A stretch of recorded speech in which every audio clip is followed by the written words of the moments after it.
చూస్తూనే ఉండండి మన ప్రాంతం మన ఛానల్ News24.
మినిమం 100 వరకు తప్పకుండా వస్తామని అంటే ఈ లెక్కన ఏ లెక్క చూసినా 10,000 మందిని రామగుండం నియోజకవర్గంలో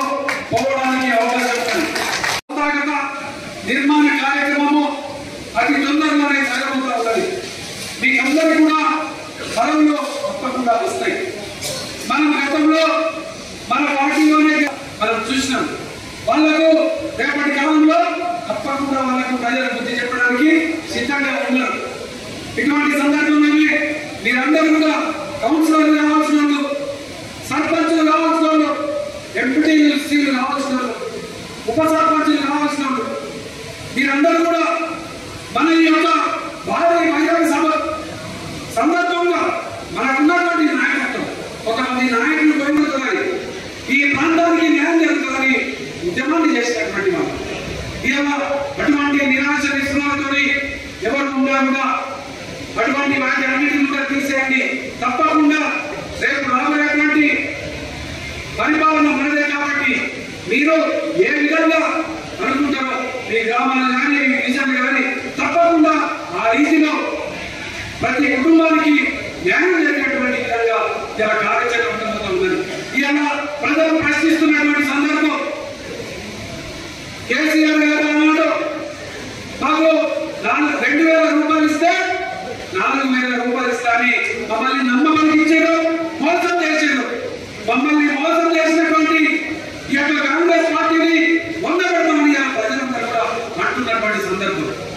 మాకు మోసం చేశారు, కళ్యాణ లక్ష్మి పథకానికి సులభంగా నడుస్తారు.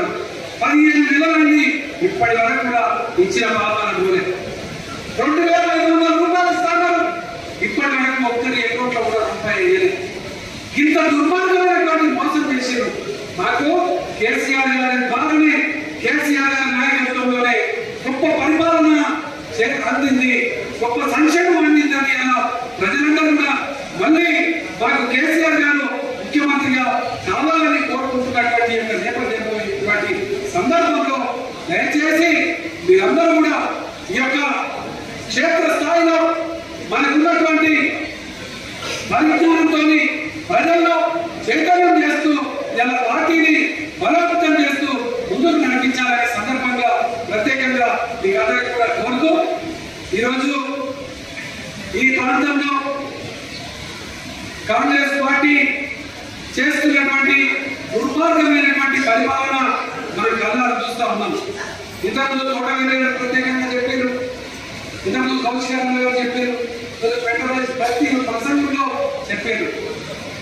మనము 5 ఏళ్ల పాటు ఈ ప్రాంతంలో ఈ యొక్క రామగుండ నియోజకవర్గాన్ని ఒక గొప్ప నియోజకవర్గంగా తీర్చిదిద్దాలని ఇక్కడ ఒక మెడికల్ కాలేజ్ తెచ్చి, ఒక కోర్టు భవనాన్ని ఏర్పాటు చేసి, ఒక సబ్ రిజిస్ట్రార్ కార్యాలయాన్ని ఏర్పాటు చేసి, ప్రతి డివిజన్కు సుమారు 1-2 కోట్లతోని పట్టణ ప్రగతి నిధులు కానీ, అదేవిధంగా 200 కోట్ల సీఎం కార్యక్రమ నిధులతో కానీ మనము టీవీఎఫ్ఆర్టీసీ 100 కోట్లు చేస్తే ఆ 100 కోట్లను కూడా వాళ్ళ ఇష్టం ఉన్నటువంటి రీతిలో ఇలా ఎక్కడ పడితే అక్కడ కమిషన్ల కోసమే పనులు చేస్తున్నటువంటి ఈ యొక్క పరిపాలనను తప్పకుండా ప్రజలు తగిన శాస్త్రి బుద్ధి రేపు స్థానిక సంస్థలలో తప్పకుండా బుద్ధి చెప్తారు. తప్పకుండా టిఆర్ఎస్ పార్టీ మేయర్ పీఠాన్ని 100% కైవసం చేసుకుంటుంది. ఎంపీటీసీని తప్పకుండా టిఆర్ఎస్ పార్టీ కైవసం చేసుకుంటుంది. దాని ద్వారానే ఈ పార్టీకి, కాంగ్రెస్ పార్టీకి, ఈ నాయకుడికి బుద్ధి చెప్పిన నాయకుడు కాబట్టి మీరందరూ కూడా కార్యక్షేత్రంలో గొప్పగా పనిచేసినటువంటి వారు, అనేక సేవా కార్యక్రమాలు చేసినటువంటి వారు, బీఆర్ఎస్ పార్టీలో అనేక త్యాగాలు చేసినటువంటి వారు, ఏ పదవులు కూడా ఆశించకుండా గులాబీ జెండా కోసమే పనిచేసినటువంటి వారు మీరందరూ కూడా మీ అందరి నాయకత్వంలో మళ్ళీ టీఆర్ఎస్ పార్టీ పునర్వైభవం రావడం కోసం మనమంతా కార్యాచరణతో ముందుకు పోదామని సందర్భంగా తెలియజేస్తూ ఈ యొక్క 27వ తారీఖు లోపు నేను ప్రత్యేకంగా ప్రతి డివిజన్కు, ప్రతి గ్రామానికి రావడం జరుగుతుంది. మనకు